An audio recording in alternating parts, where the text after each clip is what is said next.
가난은 항상 가난을 부른다는 이야기 들어보셨나요? 가난함은 대물림 된다고들 하잖아요. 정말 뼈 빠지게 가난한 집에서 태어나 한평생을 허덕이며 살다 지금에 와서야 지난 일이거니 하면서 살 수 있게 된 50대 여자입니다. 참 50년을 힘들게 매일같이 부르튼 손을 부여잡고 울면서 잠이 들었는데 보일러 따끈하게 나오는 집에서 두 다리 뻗고 자니 행복하네요.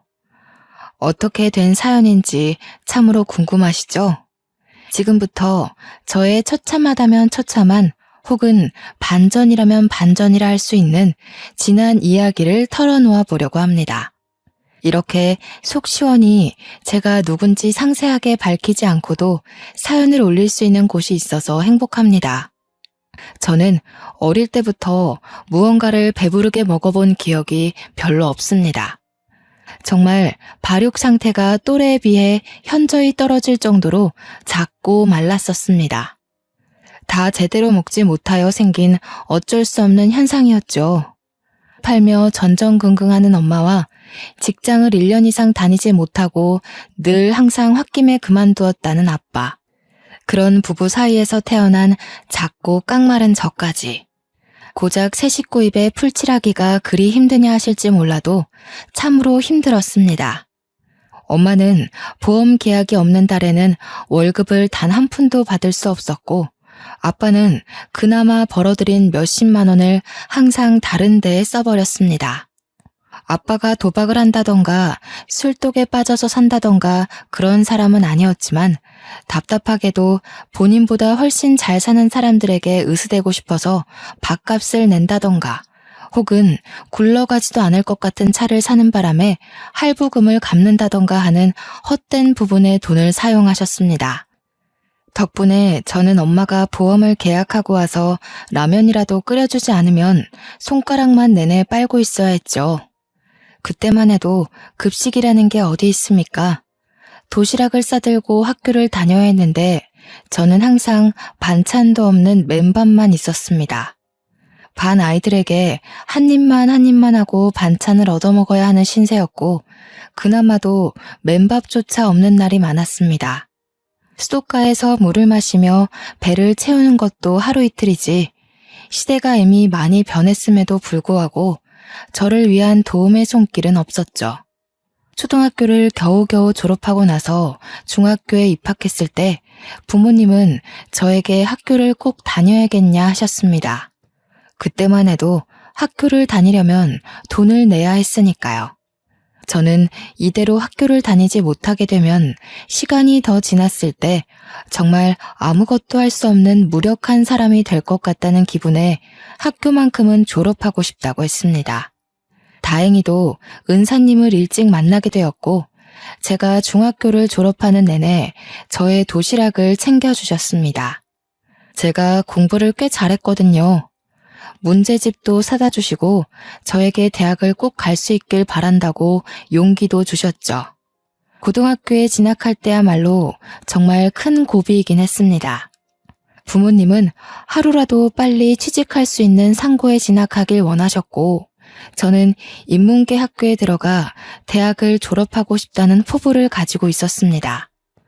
하지만 집안의 사정상 제가 대학을 간다 해도 전액 장학금을 받지 못하면 학교조차 다닐 수 없는 상황이었습니다. 정말 10여 년의 세월이 흘렀음에도 저희 집은 늘 가난했고 늘 곰팡이에 찌들어 있어야만 했죠. 결국에 저는 대학을 포기하고 상고에 들어가게 되었습니다. 그래도 나름 상고에서 상위권 성적을 유지해서인지 고등학교 2학년이 끝나가는 시점에 은행 쪽 계약직 자리에 취업 요청이 왔고 저는 그 자리를 차지할 수 있었습니다. 물론 은행에서 일하는 내내 대학을 나온 직원들 사이에서 고등학교 졸업도 채 못한 제가 얼마나 길을 펴고 일을 할 수 있었겠습니까? 그럭저럭 시키는 일만 잘하고 눈치만 빠릿하게 챙기면서 잡일만 주구장창했습니다. 새 옷을 사 입는 것도 새 신발을 사시는 것도 저에게는 오로지 사치로 연결되는 일이었기에 정말 큰맘 먹고 엄마가 시장에서 사다 주신 11,000원짜리 낮은 구두 그게 제가 매일같이 신는 신발이었습니다. 그리고 세탁소에서 가끔 맡겨두고 이사가서 분실물 취급이 되어버린 옷들을 저에게 주셨었거든요. 그 맞지도 않는 옷들을 우겨넣고 제 옷인 마냥 출근을 해야 했습니다. 저에게 새로운 정장을 사는 건 정말 꿈에도 상상 못할 일이었거든요. 분명 엄마는 보험 일을 하시고 회사를 계속 때려치우시던 아빠도 대리운전 일을 하면서 간간히 돈을 벌어오는 게 틀림없는데 왜 우리 집 살림은 나아지지 않을까 슬펐습니다. 제가 19살에 고생해서 번 첫 월급을 어디다가 썼는지 궁금하시진 않나요? 첫 월급은 부모님의 내복을 사는 거라 했지만 우리 부모님에게 내복을 사줘봐야 돈으로 가져오란 소리만 할 것 같아서 저는 제 용돈 2만 원을 빼고 전부 엄마를 드렸습니다. 제 월급 봉투를 보고 나서야 웃으면서 고생했다고 말하는 엄마. 얼마나 제가 은행에서 구박대기 취급을 받는지는 모르면서 월급 봉투에만 관심 있는 엄마. 저는 정말 속이 상할 대로 상해버렸지만 그래도 우리 집 형편이 힘드니까 그래서 엄마도 웃음을 잃어가는 거야. 그렇게 생각했습니다. 엄마와 아빠를 보면서 저는 절대로 저희 아이에게는 가난을 대물림해주지 않을 거라 굳게 다짐했습니다. 자식들이 눈치를 보면서 사는 건 원치 않는 일이었거든요. 그렇게 1년 동안의 계약직 업무가 끝나고 은행 측에서는 저를 잘랐습니다. 한번 써봤는데 그 정도 일은 직원들끼리 돌아가면서 해도 될 것 같다는 이유에서였죠. 하루아침에 학생 신분으로 돌아오게 되었지만 곧 졸업을 앞두고 있었기에 저는 빠르게 취직을 해야만 했습니다. 당장 제 월급에 기대어 살고 있는 부모님을 생각하면 적게나마 돈을 벌어야 했거든요. 하지만 그러면서도 제 마음속에서 일렁이는 반항심은 내가 왜 돈을 벌어야 하는데? 하는 의문을 만들었습니다. 저는 졸업할 때까지만이라도 학생의 신분으로 친구들과 놀고 싶다는 생각을 했고 계약직 자리에서 잘린 것을 부모님께 이야기하지 않았어요. 당연히 월급 봉투를 들고 와야 하는 날 제가 빈손으로 터덜터덜 들어가니 집이 난리가 났습니다. 저는 그때 처음으로 부모님께 반항이라는 걸 해봤던 것 같습니다. 도대체 왜 내가 이 집안의 가장 노릇을 해야 하는 거냐고 소리를 막 질렀죠. 고작 19살인데 이제 겨우 20살일 뿐인데 대학도 못 가고 취직해서 돈이나 벌어야 하고 돈 벌어다가 내 옷 한 번 사지도 못하고 다 우리 가족 생활비로 나가지 않냐고요. 생활비는 부모가 벌어서 자식을 책임져야지 어떻게 된 게 성인이 되지 못한 자식이 부모를 책임지고 있냐고 소리를 막 질렀습니다. 정말 미친년처럼 울면서 고래고래 악을 쓰니 우리 부모님의 마음도 찢어졌겠죠. 하지만 당장 공과금을 내지 못해 전기와 수도가 끊어지기 일보 직전이라 저는 3개월간 마지막 학창시절을 마무리하고 급하게 취업을 했습니다. 자격증 딸 시간이라도 있거나 돈이라도 있었으면 좀 더 좋은 조건으로 취업이 가능할 텐데 그런 것도 하지 못할 상황이 너무 마음 아팠죠. 엄마의 보험은 한 달에 2-3개 계약이 될까 말까 한 수준이고 앞 대리운전도 이 핑계 저 핑계 대면서 일을 나가지도 않고 저는 이 답답한 상황에서 하루빨리 탈출하는 것이 답이라고 생각했습니다. 결국 취직하게 된 곳은 제가 원하던 회사와는 거리가 완전 먼 사채업장이었습니다. 고리대금으로 힘든 사람들에게 돈을 빌려주고 그들의 장기까지 쏙 빨아먹는 악명 높은 사채업장이요. 굳이 20살 먹은 여자애가 왜 그런 데서 일을 하냐 할지 몰라도 월급은 은행보다 훨씬 빵빵했습니다. 하루빨리 돈을 벌어 어떻게든 자격증을 차곡차곡 모아 남들이 우러러볼 수 있는 기업에 취직을 하자는 일념으로 일단 입사를 한 곳이었죠. 그곳은 무척이나 험악한 곳이었습니다. 늘 항상 울고불고 매달리는 사람들이 가득한 곳이었어요.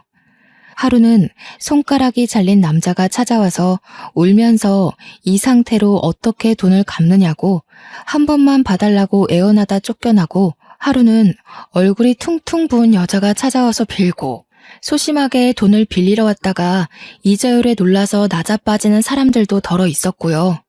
그런 사람들에게서 빼앗은 돈이 제 월급으로 들어온다는 사실이 기가 막히면서도 산 사람은 살아야지 하는 생각이 들었습니다.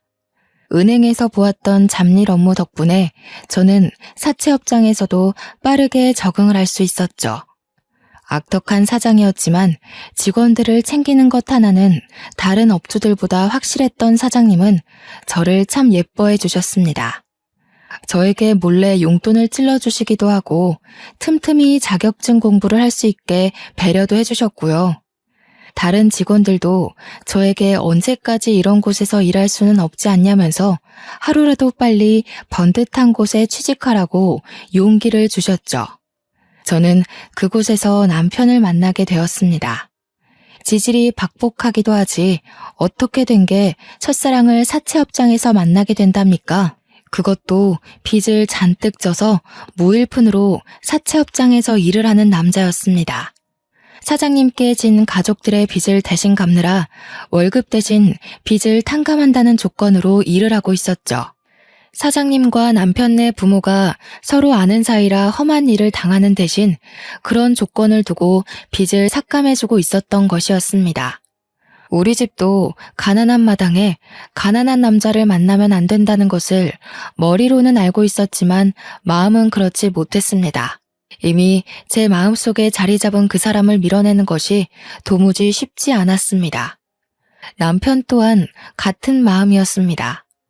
저를 눈에 마음에 담았지만 본인의 처지가 너무나도 처절해서 감히 저에게 미래를 약속하지 못하는 딱 그 정도의 위치. 저희는 서로의 마음을 확인했지만 가난이라는 절망의 거리를 좁히지 못하고 있었습니다. 그러다가 사고를 치게 되었습니다. 회식 자리에서 너른하게 취해버린 저희 둘이 하룻밤을 같이 보내게 되었고, 그 하룻밤의 결실이 제 뱃속에 자리를 잡고 말았던 것이었죠. 이미 생겨버린 아이를 지우기엔 늦어버린 터라 저희는 결혼식도 올리지 못한 채 혼인신고만 하고 같이 살게 되었습니다. 늘 익숙한 지하 단칸방. 그곳이 저와 남편의 보금자리가 되었습니다. 친정이라고 발붙일 곳이 없었고 시댁이라고 저를 환영해 줄 수 없는 처지였죠. 우리 둘은 가정을 꾸린 부부였지만 서로의 부모를 책임져야 할 각자 가장이기도 했습니다. 가락지 하나 제대로 나누지 못할 정도의 가난함이 우리를 힘들게 했지만 그 와중에 시모가 저에게 가보라며 알이 큰 다이아 반지를 하나 주셨습니다. 본인이 사채 빚에 쫓기며 힘든 와중에도 대대손손 물려오는 반지라 팔 수가 없었다면서 눈물을 흘리셨습니다. 예물 하나 제대로 못 해줬는데 그래도 갑오로 내려오는 반지가 있어서 얼마나 다행이냐며 절대로 팔면 안 된다고 신신당부를 하셨습니다. 본인이 손가락 하나 잘려나간다 해도 절대로 팔 수 없는 물건이라고요. 그 반지는 참으로 영롱했습니다. 엄지 손톱만한 다이아가 달려있는 투박하지만 깊은 반지였습니다. 저는 이 알 하나에 억소리가 날 것이라는 데에 제 전 재산을 걸 수 있었습니다. 그러면서도 한편으로는 의아하기도 했습니다. 아무리 대대손손 물려 내려오는 갑오라고 할지라도 이 반지 하나를 팔면 살림이 엄청나게 좋아질 게 뻔한데 말이죠. 하지만 시모의 신신당부가 제 발목을 잡았습니다. 절대로 팔 생각하지 말고 나중에 며느리가 생기면 꼭 물려주라 했으니까요. 저는 그 반지를 갑오로 생각하며 살기로 했습니다. 아래에 기스라도 날까 싶어서 옷장 깊숙한 곳에 꼭꼭 숨겨두고 힘이 들 때마다 한 번씩 꺼내보면서 스스로를 위로하고 살았습니다. 결혼 생활이란 정말 녹록지 않았습니다. 대물림되는 가난이 싫어 만사까지도 힘들게 일을 했고 육아휴직이라는 게 없었던 회사에 매달리기까지 했습니다. 정말 점만 떼고 올 테니 제발 제 자리를 남겨달라고 사정사정했죠. 사장님께서는 애엄마가 무슨 일을 할 생각이냐고 집에서 조용히 내조나 하라고 말씀하셨지만 무일푼으로 일을 하는 남편을 생각해봐 달라고 빌었습니다. 남편이 돈을 벌어오질 못하는데 우리 아이는 뭘 먹고 살 수 있겠냐고요. 저는 정말 출산을 하고 50일밖에 안 된 아이를 업고 화장실에서 젖을 몰려가면서 사채업장에 출근을 했습니다. 직원들이 전부 아이 울음소리에 예민해질 수밖에 없는 상황이었지만 저는 눈칫밥을 먹으면서도 버텨냈습니다. 사장님은 사무실 내에서 금연을 선포하셨고 직원들은 저를 향해 손가락질했지만 저는 꿋꿋하게 버텼습니다. 사장님께서는 결국 남편에게 소정의 월급을 주기 시작했습니다.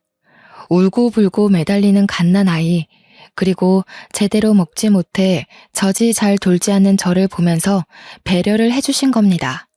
직원들도 하나둘 적응하기 시작했습니다. 저와 남편은 둘이 합쳐 190만 원을 벌면서 친정과 시댁에 생활비를 대고 조금 남은 빚을 갚고 저희 수중에 남는 건 100만 원이 채 되지 않았습니다. 그걸로 지하 단칸방 월세를 내고 공과금이며 적금 10만 원을 들고 나면 반찬도 제대로 사 먹지 못할 지경이었죠.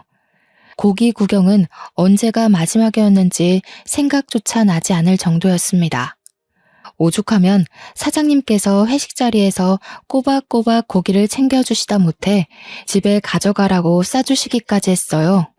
남편에게는 동생이 2명이나 있었습니다.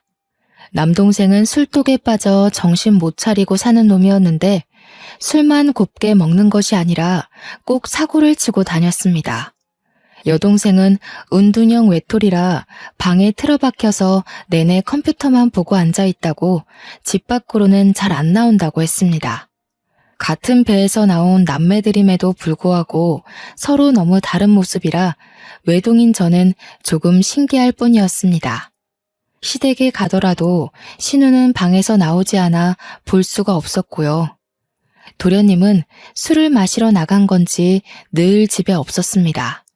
그렇게 시간이 더 흐르고 아이가 6개월쯤 되었을 무렵 사장님께서 저한테 슬며시 물어보시더라고요. 혹시 기초생활수급자 같은 거 신청은 해봤냐고요. 저는 생각도 못했던 제도라 점심시간에 주민센터에 가서 물어보니 월급이 적고 부양가족이 있고 이런 걸 막 이야기해 주시더라고요. 신청을 해보라 하시기에 신청을 했더니 일주일 뒤에 선정이 되었다고 연락이 오는 겁니다. 덕분에 친정 부모님도 신청을 하셨고 나라에서 일정 금액의 지원금을 받을 수 있게 되었어요. 처음으로 숨통이 트이는 기분이 들어서 사장님께 커피 한 잔 사드리며 감사 인사를 전했습니다. 사장님은 제게 참 은인 같은 분이셔요. 하면서 이야기하니 제가 참 안쓰럽다 했습니다. 더 좋은 남자 골라서 시집을 가지 왜 이런 불지옥에 들어왔느냐고 헛똑똑이라고요. 정부 지원금이 들어오니 아이 이유식 걱정이 조금 나아졌습니다. 아주 작은 양의 소고기도 넣고 이유식을 만들어줄 수 있었고요. 시댁에서 가지고 있던 빚들도 이리저리 알아보니 개인 파산 처리가 되면 빚을 갚지 않아도 되는 제도가 있더라고요.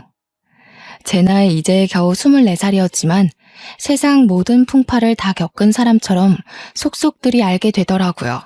다른 친구들은 이제 막 대학을 졸업해서 취직을 준비하고 있을 텐데 저는 벌써 아이까지 있으니까요. 시댁은 개인 파산 처리도 완벽하게 되었고 남편은 더 이상 빚을 갚아도 되지 않게 되었습니다. 사장님은 바로 남편에게 여기 말고 돈을 더 많이 주는 일자리를 찾아가라며 일용직 노가다 일을 소개시켜 주었습니다. 매일같이 일을 하면 지금 사채업장에서 버는 돈의 1.5배를 더 벌 수 있다고 했습니다. 남편은 누구보다 열심히 몸으로 뛰어 일을 했고 월급이 늘어나니 생활이 더 넉넉해지기 시작했습니다. 저는 늘 옷을 기워 입고 구멍난 양말을 숨겨가며 신었는데 밑창이 다 닳아 비가 새는 신발을 신고 걸어 다녔고요. 우리 아이에게는 그런 가난함을 겪게 하고 싶지 않았습니다. 그래서 새 옷도 사주고 아이를 위한 지원을 아끼지 않았습니다. 적어도 이전처럼 배를 골아야 하는 일은 없었습니다. 그것만으로도 저는 세상을 다 가진 듯한 기분이 들었습니다. 하루하루가 행복해지기 시작했어요. 그런데 그 행복도 아주 잠시였습니다. 뼈 빠지게 일하면서 아이를 보살피고 돈을 차곡차곡 모아가는 시점에 도련님이 사고를 친 것입니다. 술을 진탕 마시고 싸움이 났는데 글쎄 상대방의 안면을 여러 번 가격해서 크게 다치게 만든 것입니다. 그래서 합의금으로 1,000만 원을 물어줘야 하는 상황이 생긴 거예요. 남편이 완전 사직이 된 얼굴로 저에게 모아둔 돈이 좀 있냐며 물어보는데 제 눈앞이 캄캄해지는 기분이었습니다. 그 돈을 왜 저희한테 이야기를 하는지 이해를 할 수가 없었거든요.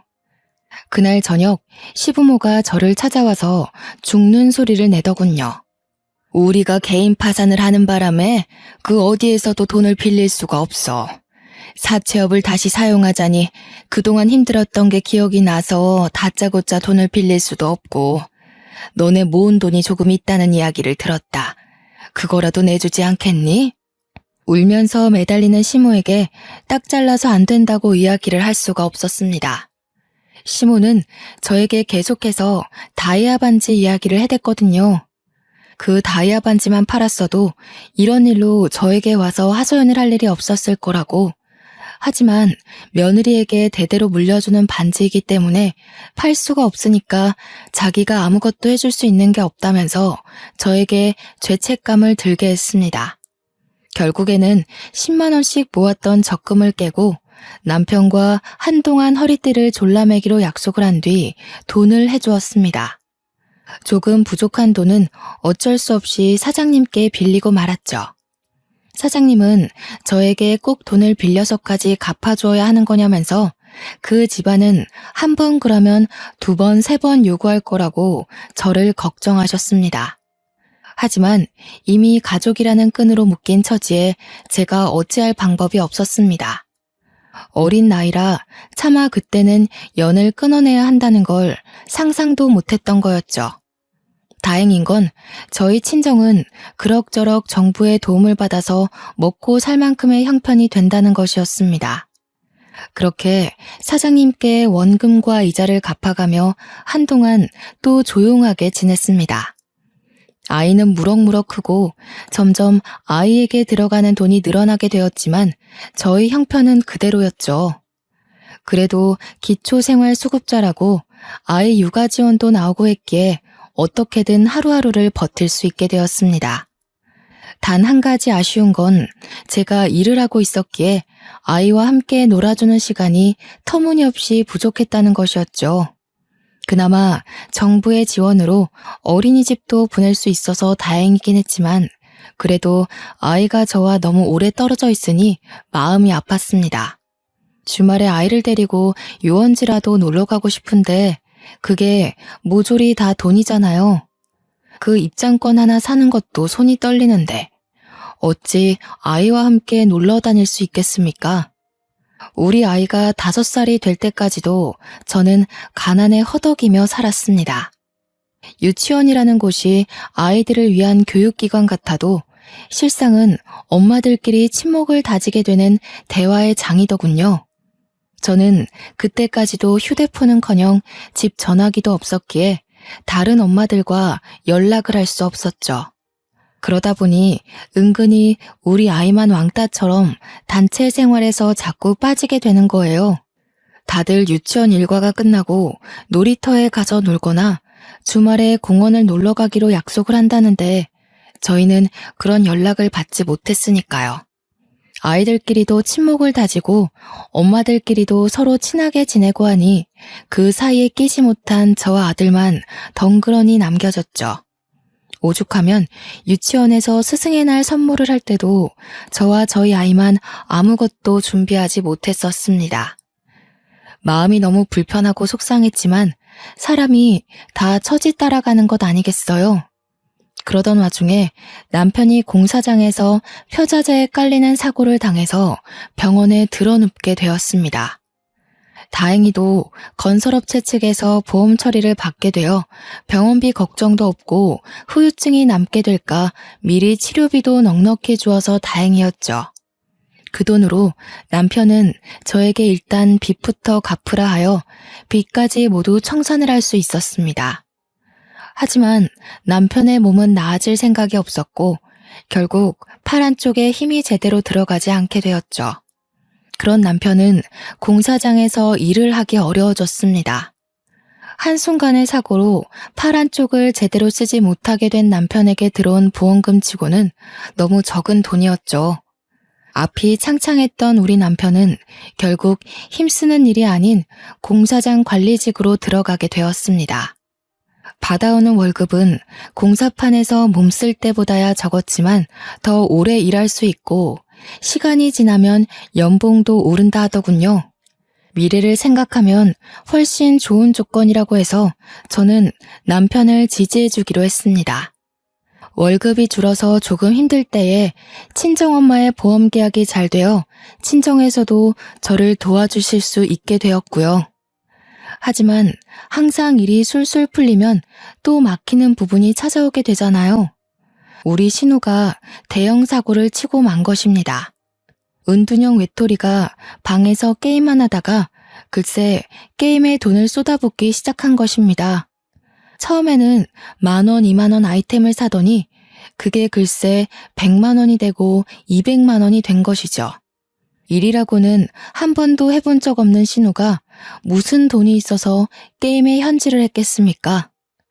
전부 다 사채업자에게 빌린 돈이었던 것입니다.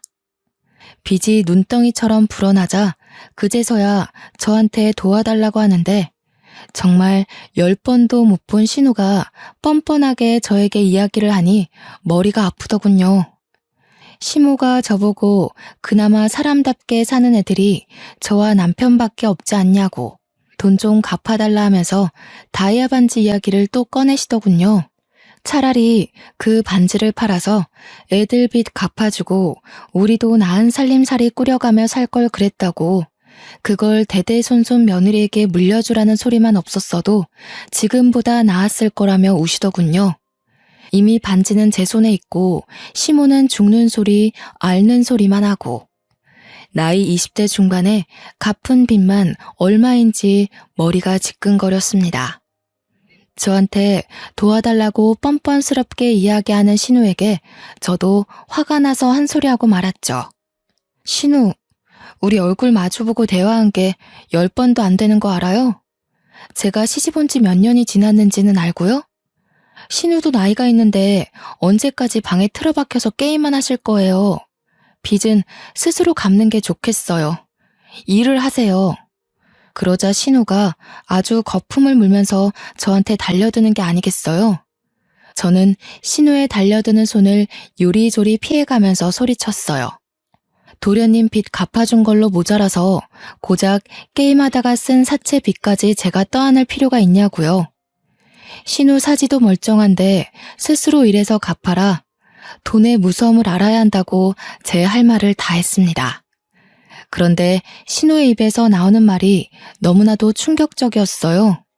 내가 왜 밖에서 일도 못하고 사지 멀쩡한데 방에서만 가만히 지내는 줄 알고서 나는 소리야? 이게 다 큰오빠 때문이야. 큰오빠 때문에 내가 대인기피증에 걸려서 방에만 틀어박혀 있는 거라고. 이야기인 즉슨 제 남편이 신우가 어릴 때부터 엄청 괴롭히고 구박을 했다고 하더라고요. 근데 남매 사이에 사이가 좋았던 시기도 있고 나빴던 시기도 있을 수 있잖아요? 도련님도 보니까 신우 구박 엄청 하는 것 같던데 제 남편만 물고 늘어지는 걸 이해할 수 없었죠. 그리고 그게 다 언제적 이야기인데 아직까지도 방에 틀어박혀서 지낸단 말입니까? 제 표정이 점점 굳어가고 제가 이해를 못하겠다는 한숨을 쉬자 신우는 속에 숨겨두었던 이야기를 했어요.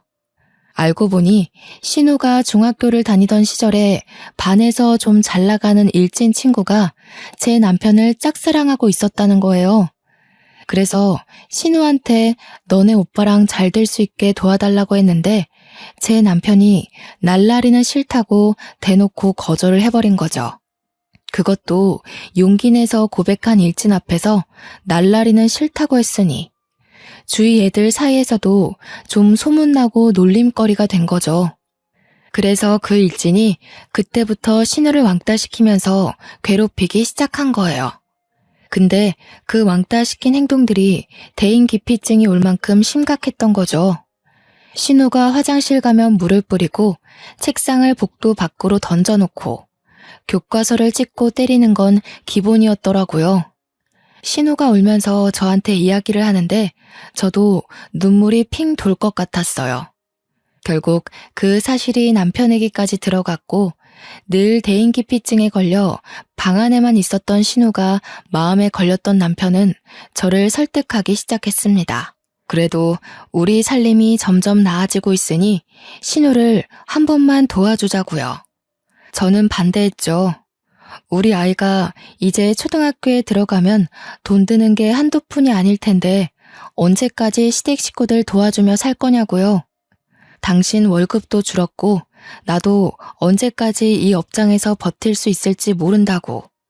우리 아이 친구들이 엄마가 사채업장 다닌다고 놀리면 어떡할 거냐고 했어요. 하지만 남편은 끝까지 저를 설득했고 시모의 다이아 반지 타령에 마음이 기울어가는 건 어쩔 수 없었습니다.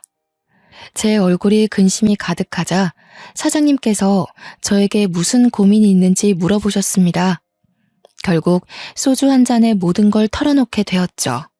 도련님이 사고 쳐서 돈 빌려간 것도 모자라 신우까지 사고를 쳐서 갚아주게 생겼다고요. 시댁에서는 다이아 반지 타령하면서 저에게 자꾸 짐을 지우는데 이 반지 확 그냥 팔고 싶다고 했더니 사장님이 저한테 그 반지 좀 보여줄 수 있겠네요.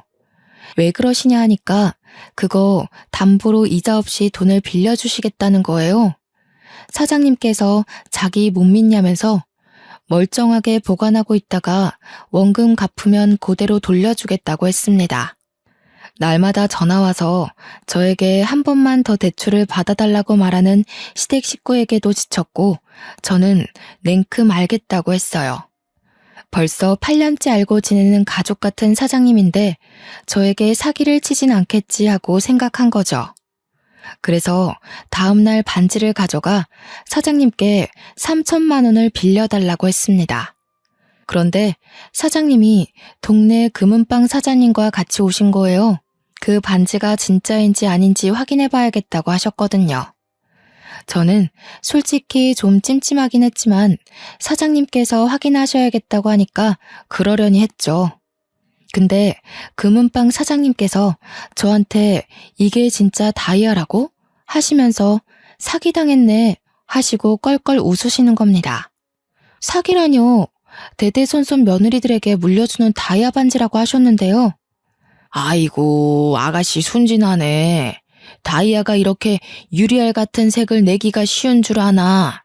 그리고 이 정도 크기면 억 단위나 나가야 하는데 이런 알 구하기 쉽지 않어. 이거 가짜야.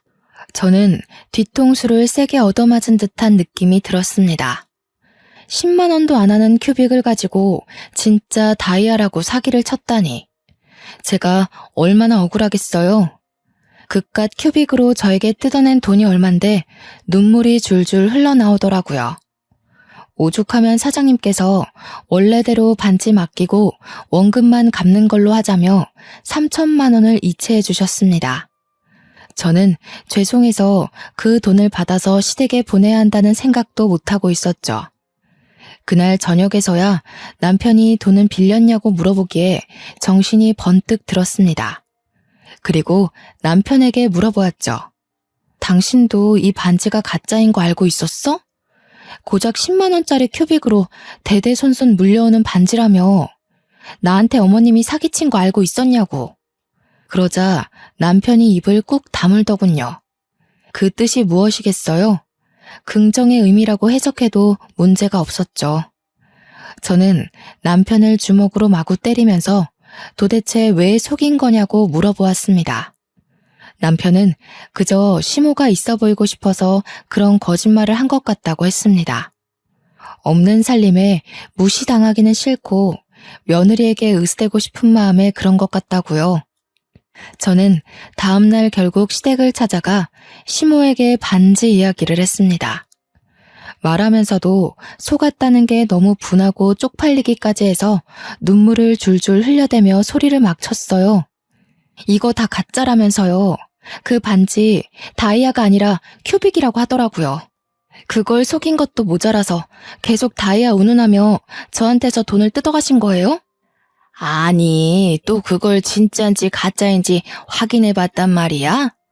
너 그거 팔려고 알아본 거지? 내가 절대로 팔면 안 되는 거라고 했는데 어쩜 그런 행동을 그깟 큐빅 가지고 신우이랑 도련님 빚 갚아달라고 당당하게 요구하시고 생활비까지 받아가신 거예요? 저는 더 이상 이 집구석에 돈 못 들여요. 그러니까 앞으로는 알아서 사세요. 저를 붙잡으러 달려나오는 시모를 뿌리치고 집으로 돌아왔습니다. 이미 신우 빚을 갚아주기 위해 빌린 돈을 마지막으로 시댁에는 절대로 지원하지 않기로 남편과 약속을 했습니다. 남편이 신우에게 마음의 짐을 가지고 있었기에 빌려주는 것이라고 신우에게도 신신당부를 했어요. 다음에도 또 이런 일이 생긴다면 그때는 신우가 알아서 일해서 갚으라고 했죠. 신우는 끝까지 다 오빠 때문에 생긴 일이라며 남편을 탓했지만 저는 그냥 넘어가지 않았습니다. 신우, 이게 마지막 기회라고 생각해요. 집구석에서 얌전히 숨만 내쉬며 살던가 아니면 일을 해서 돈을 벌어 쓰세요. 시모도 저에게 끝까지 진짜인 줄 알고 살았으면 평생 행복한 마음을 가지며 살 수 있지 않았겠냐며 오히려 제 탓을 했어요. 정성이 중요한 거 아니냐 변명을 해대길래 저는 시모에게 그런 거짓말에 속아 돈을 여태 몇 천만 원을 해드린 건지 알고는 있냐고 대답했고요. 그 돈 저에게 돌려주시고 갚을 생각 아니면 앞으로 반지 이야기하지 마시라 했습니다. 남편이 공사장 내근직으로 일을 해도 여기서 빚 갚고 저기 빚 갚고 너무나도 힘들었습니다. 아무리 원금만 갚는다 하더라도 3천만 원이라는 돈을 어느 세월에 갚아야 하나 정말 힘들었어요. 그러던 와중에 사장님께서 저에게 전라남도에 있는 시골에 좋은 자리가 있는데 이사를 갈 생각이 있냐고 물어보셨습니다. 어느 자리인가 하니 비슷한 사채업장인데 여기와 달리 번듯하게 간판도 달고 하는 업체라면서 직원 월급도 2배나 더 준다고 하더라고요. 거기다가 숙식도 해결할 수 있게 작은 마당이 딸린 사택까지 빌려주신다 했다는 게 아니겠어요? 그래서 저는 당장이라도 가고 싶은 마음이 들었습니다. 이런 척박한 반지하에서 곰팡이 냄새 맡으며 사는 것보다 시골에 내려가서 햇빛 보고 살고 싶었거든요. 초등학교에 입학할 아이에게도 훨씬 좋은 조건이라 생각이 들었고요. 저는 남편에게 퇴근하자마자 달려가 이야기를 했습니다. 그래서 사장님이 그런 자리가 났는데 갈 생각이 있냐고 하셨어. 월급도 글쎄 2배나 되고 집도 빌려준대. 당신도 그쪽에서 할 일 찾으면 자리 하나 없겠어? 나이도 이제 먹을 만큼 먹었잖아. 30이나 먹어놓고 왜 아직까지 생각이 이리 짧아? 우리가 시골에 내려가면 우리 부모는 누가 챙기고 동생들은 누가 책임을 져? 저는 그 말에 할 말을 잃은 사람처럼 남편을 바라볼 수밖에 없었습니다. 당장 우리 애기부터 책임을 져도 모자랄 판에 지 가족들이 우선이라고 하니 정말 정남이가 뚝뚝 떨어지더군요. 여기서 사는 것보다 훨씬 여유 있고 행복할 것이 틀림없다고 다 내려놓고 내려가서 행복하게 우리끼리 살자고 했지만 남편은 시부모 타령을 하며 거절했어요. 그렇게 냉전이 이어지고 있는 와중에 도련님이 다시 한번 사고를 치고 말았습니다. 도련님이 시부모의 탈탈거리는 차를 끌고 음주운전을 하다가 사람을 치고 말았던 겁니다. 거기다가 현장에서 도망을 가려다가 시민들의 도움으로 잡혔어요. 그러면서 저에게 합의금을 마련해야 하는데 대출을 좀 받아달라고 하는 게 아니겠어요? 그러면서 시부가 이왕 대출 받는 거 한 2천만 원 더 받아서 차도 좀 바꿔달라고 하는 겁니다. 저는 할 말이 없어서 남편만 보고 있는데 남편이 차를 바꿀 때가 되긴 했지 하는 거예요. 저도 모르게 제 마음속 깊이 숨겨두었던 본심이 나오고 말았습니다. 이혼하자. 더 이상은 못 살겠다. 시모는 저한테 어쩜 저리 무서운 소리를 눈 하나 깜빡 안 하고 하냐며 소름이 끼친다고 했고, 시부는 우리가 얼마나 우스웠으면 그런 소리를 잘도 하냐고 비꼬았어요. 사람이 너무 열이 받으면 오히려 차분해지더라고요. 남편은 저를 빤히 바라보고 있고, 유치장에 있는 도련님은 자기 합의금 어떻게 되는 거냐고 소리치고 있고, 저는 남편에게 말했습니다. 더 이상은 너랑 얼굴도 마주하기 싫다고. 이혼하자고요. 시댁 식구들은 저에게 남편 없이 얼마나 잘 살 수 있을 것 같냐면서 여자 혼자 애 키우는 게 쉽냐고 소리를 질러댔어요. 저는 상관없다고 죽이 되든 밥이 되든 당신네들이랑 엮이지만 않으면 행복할 것 같다고 했습니다. 다음날 출근해서 사장님께 전라도로 가겠다고 했고 이혼도 할 거라고 했습니다. 그러자 사장님께서 아주 잘 생각했다면서 이혼 선물로 빚은 갚은 걸로 쳐주겠다고 하시는 거예요. 하지만 이혼 서류 제대로 도장 찍어야지만 탕감을 해주시겠다고 했습니다. 저는 그 길로 남편에게 이혼 서류에 도장을 찍으라고 종용했고 남편은 3일을 버티다가 결국 제 요구를 들어주었습니다. 양육비는 죽어도 못 준다고 먹고 살 돈도 없다고 우는 소리를 하길래 나중에 한 번에 받겠다고 으름장을 놓았어요. 저는 아이를 데리고 전라도로 이사를 왔고 저희 친정 부모님도 함께 내려오셨습니다. 어차피 대리운전이나 보험은 지역에 상관없이 일을 할 수 있었으니까요. 저는 부모님께서 아이도 돌봐주시고 오히려 시골에 와서 더 뛰어놀고 친구들과 잘 지내는 아이를 보며 마음의 안정이 찾아오더군요. 월급도 기본보다 훨씬 올라서 살림은 당연히 더욱 넉넉해졌고요. 그렇게 아이의 나이가 중학생이었던 무렵쯤 제가 꿈을 꾸게 되었습니다. 그날은 제 39번째 생일이었던 날이었어요. 꿈에 돼지가 떡하니 제품에 안겨서 꿀꿀거리는 꿈이었습니다. 원래 돼지 꿈을 꾸면 복권을 사는 거라고 하잖아요. 그래서 속는 셈 치고 평소에는 사지도 않는 복권을 2장 샀습니다. 그런데 글쎄 동전으로 은박을 박박 긁었는데 무려 5억짜리 복권 2장이 당첨된 겁니다. 저는 한 장도 아니고 2장이나 당첨되어 정말 턱이 빠질 정도로 입을 떡하니 벌리고 말았죠. 꿈인가 싶어서 볼을 꼬집어 봤는데 아프더라고요. 한참을 가족들과 진짜야 가짜야 진짜야 가짜야 확인을 하고 서울로 몰래 올라와 복권을 바꾸었습니다. 세금 떼고 나니까 7억 가까이 되는 돈이 들어오더군요. 갑자기 돈이 생기니 뭐부터 해야 할지 모르겠는 거예요. 그래서 부모님이 가진 빚을 갚아드리고 아이를 위해 교육비를 묶어놓고 우리 가족이 살 집을 얻었습니다. 그리고 남은 몇 천으로 주식이 돈이 된다길래 주식에 투자를 했어요. 근데 제 가슴이 콩할 만한지라 오르자마자 빼게 되더라고요. 그때까진 그게 단타라 먹고 빼는 거라는 걸 몰랐죠.